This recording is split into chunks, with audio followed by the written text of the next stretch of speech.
Bem-vindo ao podcast do Clube do Livro Paraty. Desde um café em Paraty, em 2019, seguimos juntos numa jornada de leitura, amizade e descobertas. Cada encontro uma história, cada livro um novo mundo. Para nós, para ti e para quem mais quiser embarcar nessa viagem literária. Olá, hoje a nossa análise é sobre Búfalos Selvagens, da Ana Paula Maia. E olha que livro! Que livro! É um daqueles que a gente termina de ler e ele continua ecoando na cabeça, né? Totalmente. Ficam as imagens, a poeira, até o cheiro de sangue parece que paira no ar. É um mergulho num Brasil rural que parece ter saído de um pesadelo. Quase pós-apocalíptico. Mas não é aquele pós-apocalipse de filme, cheio de zumbis e explosões. É algo muito mais sutil. Exato. É o que acontece quando a catástrofe já passou e as pessoas tentam meio que, desajeitadamente, voltar a viver. É a estranheza do cotidiano que retorna, mas retorna deslocado. A morte vira um trabalho como outro qualquer. E é essa a nossa missão hoje, então. Vamos tentar desvendar as camadas desse universo denso que a autora cria. Tentar entender não só a trama, mas essa atmosfera, sabe? E essa sensação constante de que a fronteira entre o que é vida e o que é morte ficou completamente borrada. Bom, vamos começar então pelo nosso guia nesse cenário todo, o protagonista Edgar Wilson. A primeira cena já é muito forte. Ele calçando as botas. Exatamente. Calçando as botas para mais um dia de trabalho. E o trabalho dele é recolher animais mortos na estrada. A gente já é jogado de cara nessa rotina mórpida. E a autora vai construindo o ambiente ao redor dele com os detalhes muito precisos. Ela fala de uma epidemia que passou, de dias de escuridão total por causa das queimadas. O sol sumiu por um tempo. Isso. E o próprio Edgar sente que tudo permanecia em suspensão. A vida tenta voltar, mas é uma normalidade meio frágil, quase uma encenação. Essa ideia da encenação é ótima. É como se todos estivessem seguindo um roteiro antigo de um mundo que não existe mais. E o trabalho do Edgar é o que quebra essa farsa. Enquanto todo mundo tenta ignorar a morte, a função dele é lidar com ela, é limpar os vestígios. Ele é o único que não está fingindo que a morte não está ali em todo canto. E isso o coloca numa posição única. Quase como um sacerdote de uma religião brutal, sabe? Sim. E essa percepção de que a realidade está meio rachada, ela culmina numa conversa dele com um amigo, o Tomás, que para mim é o momento-chave do livro. Ah, sim. A pergunta que ele faz é devastadora. Ele olha para a estrada e simplesmente pergunta: acha mesmo que estamos aqui, na mesma estrada de sempre, recolhendo animais mortos? Essa frase é o pilar filosófico da história toda. Ela planta essa semente da dúvida de que talvez eles não tenham sobrevivido da mesma forma que imaginam, que a catástrofe mudou eles por dentro. E é nesse cenário que surge um fio de trama, um plano que parece ser de recomeço.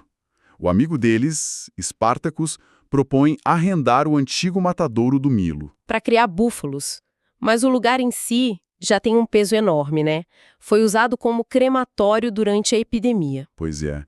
É uma tentativa de dar um novo significado a um lugar de morte em massa, de transformar em vida, em produção. Uma esperança quase desesperada. E o búfalo como símbolo disso, um animal forte, bruto. Só que, nesse universo, nada é simples. E essa esperança de recomeço ganha um vizinho, bem inesperado. O circo. O circo. O circo das revelações começa a se instalar no mesmo terreno. De um lado, a morte concreta. Do outro, a ilusão, o mistério. E de forma trágica. É quando Edgar encontra um dos palhaços, o Huracan, morto perto de uma pedreira. A princípio, parece um acidente. Mas as últimas palavras dele... não foi a explosão. E pronto. Ali o livro muda de gênero. Totalmente. Deixa de ser só um drama sobre sobrevivência e vira um suspense no ar, com o Edgar virando uma espécie de detetive. Essa mistura de gêneros é uma das coisas mais incríveis na escrita dela. Tem faroeste, tem noir, tem horror. E tudo acontece no choque entre esses dois espaços, o matadouro e o circo. Como você vê essa oposição? Olha, o matadouro, com toda a sua brutalidade, tem uma certa honestidade. A morte ali é um processo, é industrial, tem um propósito claro. É o real na forma mais crua. Já o circo é o oposto. Vem do espetáculo, a fuga. Mas é um negócio que também se alimenta da morte, só que de uma forma manipulada. Ele vende milagres falsos. Então a questão é qual horror é pior? O da morte honesta ou o da esperança manipuladora? Exatamente. E por falar em horror, a gente precisa mergulhar nesse circo das revelações. O nome já diz tudo. Não é um lugar de alegria, de pipoca. É quase uma igreja itinerante. Eles vendem sentido para quem perdeu tudo. O desespero é a matéria-prima deles. E a grande atração, a fonte dos milagres, é a Azaleia. Uma jovem vidente que não anda, que parece estar sempre em transe. Ela é o coração do circo, mas também a prisioneira dele. Ela é a ferramenta que dá às pessoas o que elas mais querem: respostas. Mas se a Azaleia é a promessa do milagre, o circo precisa de uma prova física. E aí o livro mergulha de vez no bizarro. No galo, o Boris. O Boris. Um galo que foi degolado meses antes. Mas continua vivo, andando pelo picadeiro. Sendo alimentado com conta-gotas. É uma imagem muito perturbadora. É uma das coisas mais estranhas que eu já li. Porque não é um monstro, é só uma aberração. Algo que não deveria existir. E é aí que entrou o conceito que o próprio livro menciona, o do Vale da Estranheza. O horror não vem do perigo, mas do fato de ser algo familiar agindo de um jeito que quebra as leis da biologia. O cérebro da gente não consegue processar. É a normalidade torcida até o limite. E esse galo serve a um propósito muito claro, né? Ele é a prova material do poder da Azalea. É o que transforma os céticos em fiéis. O circo é uma seita, então. Sem dúvida. E a pergunta que o livro faz é, diante do colapso, até onde vai a nossa necessidade de acreditar em algo? Aparentemente não tem limite. E com a morte do Huracan e esse circo bizarro, a trama acelera muito. A investigação do Edgar o coloca numa teia de acusações.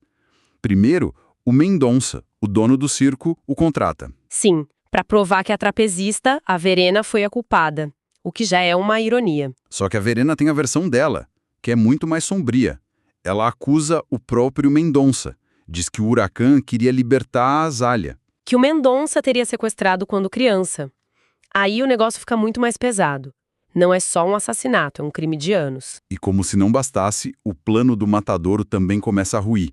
O Spartacus confessa que o negócio dos búfalos não era tão limpo assim. Ele roubou os animais. Ou seja, eles estão sentados numa bomba relógio. A qualquer momento os donos podem aparecer para cobrar. E a pressão se torna insuportável. E a corda arrebenta. O Spartacus, o sonhador, morre de um ataque cardíaco. Teio é de estresse, é um golpe brutal na narrativa. A esperança de recomeço morre com ele. Exato. E agora Edgar, Tomás e Bronco Gil não são mais sócios, são cúmplices de um crime, sozinhos, com o rebanho roubado e vizinhos perigosíssimos. O livro chama de Homens de Sangue. E agora eles precisam confrontar o circo sozinhos, o que nos leva ao clímax. O confronto era inevitável e a tensão explode. No meio do caos, o Mendonça atira no Bronco Gil. E o Bronco cai. Parece o fim. Mas o que acontece depois é uma das cenas mais poderosas e estranhas do livro. O Edgar não aceita. Ele é tomado por uma fúria cega, primitiva. E ele começa a socar o peito do amigo com toda a força, gritando: não é uma reanimação, é violência. E funciona. Inexplicavelmente funciona. Bronco Gil uxa o ar e volta a respirar. É uma ressurreição brutal, nascida da raiva. E com o fracasso do seu ato final, Mendonça se mata, Azalea desaparece, o circo vai embora e o Edgar enterra o galo Boris, pondo um fim simbólico àquela aberração toda. E essa cena da volta do Bronco, ela nos joga de volta para aquela conversa do início do livro, né? Com certeza. Aquela frase do Tomás, nós morremos e estamos aqui. Ela ganha um sentido literal. Aterrorizante. A ideia de que eles não saíram ilesos da escuridão. Eles foram alterados. A morte e a volta do Bronco são a prova final de que a fronteira que eles sentiam que estava borrada, de fato, não existe mais. E o Edgar, como homem de sangue, que mata para viver, Usa a própria violência para reverter a morte. Ele transita nesse limbo, ele aprendeu a operar dentro da lógica brutal desse novo mundo, por isso o final não é feliz. E jeito nenhum, é um recomeço sombrio. Eles se livraram do circo, mas continuam nesse vale dos ruminantes, talvez ainda mais marcados do que antes. A normalidade não voltou. Ao fechar Búfalos Selvagens, a sensação é de um soco no estômago. É uma obra que te deixa com mais perguntas do que respostas, imerso nessa atmosfera sufocante. É uma leitura que incomoda, que perturba, mas que é absolutamente magnética. E, para nossa reflexão final aqui, eu queria deixar uma provocação que parte da última frase do livro. Que é de uma força tremenda. Muito. A narradora diz: dentro da terra é para onde vai a herança dos homens de sangue e o suplício daquele que foi deixado para trás. Uma frase pesada. E a provocação é essa. Depois de tudo, quem é de fato aquele que foi deixado para trás? São os sobreviventes? Como o Edgar, condenados a carregar o peso desse mundo quebrado? Ou são os mortos que encontraram na Terra um descanso dessa realidade insuportável? Exatamente. E que herança é essa, deixada pelos homens de sangue? O que significa herdar um mundo onde a principal habilidade para sobreviver é a capacidade de matar? Fica a reflexão.